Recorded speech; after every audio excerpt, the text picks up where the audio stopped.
Illustration number 10.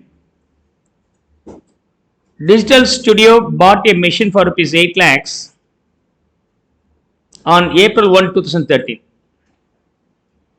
Depreciation was provided on straight line basis at the rate of 20% on original cost.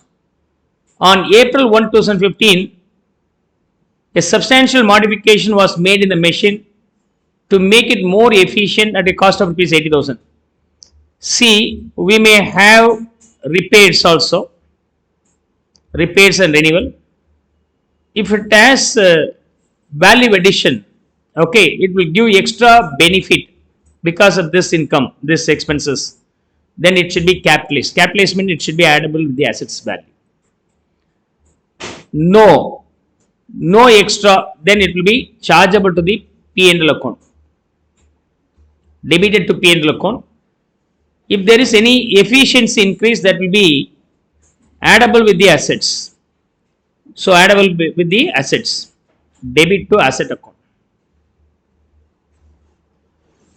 No extra benefit, then it is debited to the P&L account. If there is any extra benefit, then it will be addable to the assets value.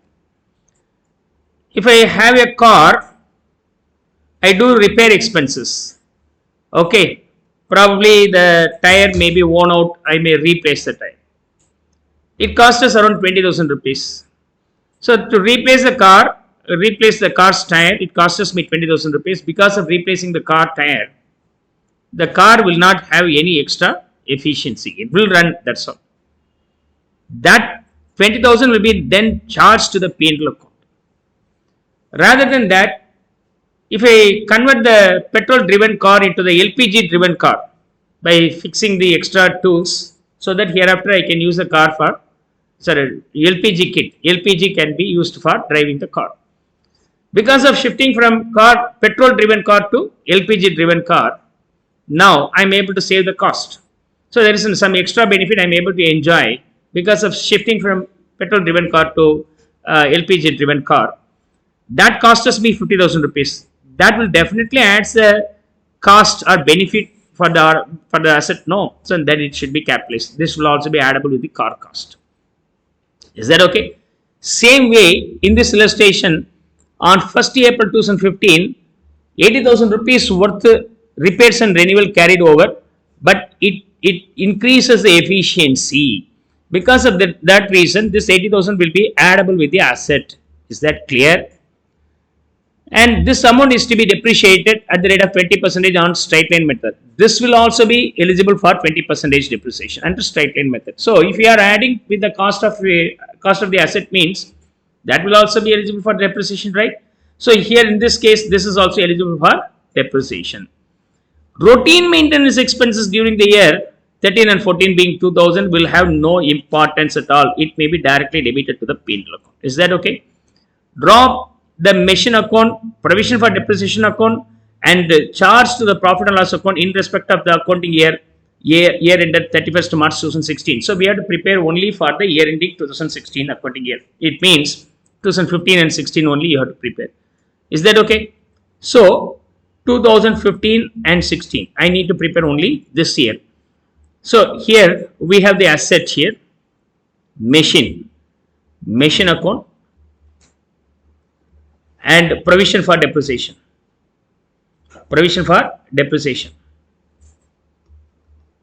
Clear?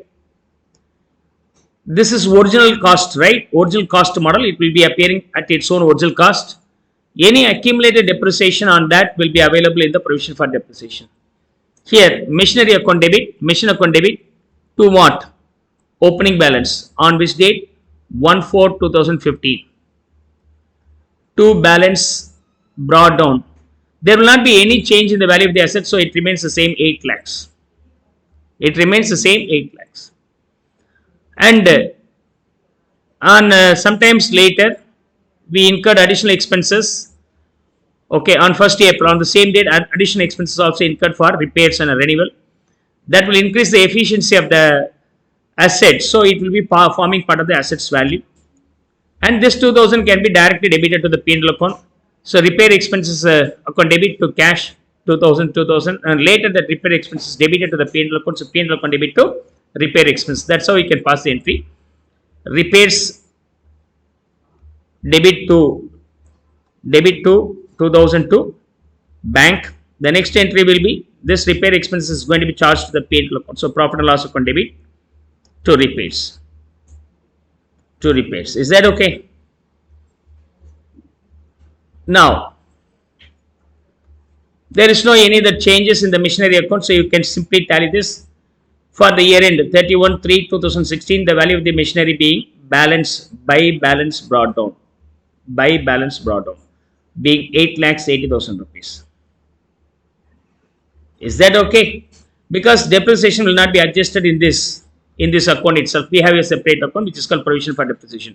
In provision for depreciation, we need to have the one opening value here. So 1/4/2015. Okay. By balance brought down. How much it should be? So the depreciation as on this date should be the accumulated depreciation of the asset exists by the time until that time. Okay. Originally the asset purchased on 1/1/2013. 1/1/2013. As on this date 1/4/2015. How many years are there? 2 complete years are there. So the accumulated depreciation for this asset could be for 2 years. You can easily calculate that. So the value of assets being 8 lakhs, rate of depreciation being 20%, calculate for the 2 years. The value being 3 lakhs 20,000 rupees. Am I right? The value being 3 lakhs 20,000 rupees. Now for the current year end 31/3/2016, depreciation can be provided here. The depreciation could be on total value 8,80,000 rupees. 8.8 lakhs for that 20% will be provided for the current year. This value being 1,76,000. 1,76,000. If I add up this, 4,96,000. 4,96,000. And here, this will be the closing balance. Okay. To balance brought down. See here. What are the things supposed to be prepared here? Machine account, provision for depreciation account, and profit and loss account in respect of the accounting year. So profit and loss account, in that we might have charged the repairs, not only repairs, the depreciation could have been also charged. Right, come on, post this.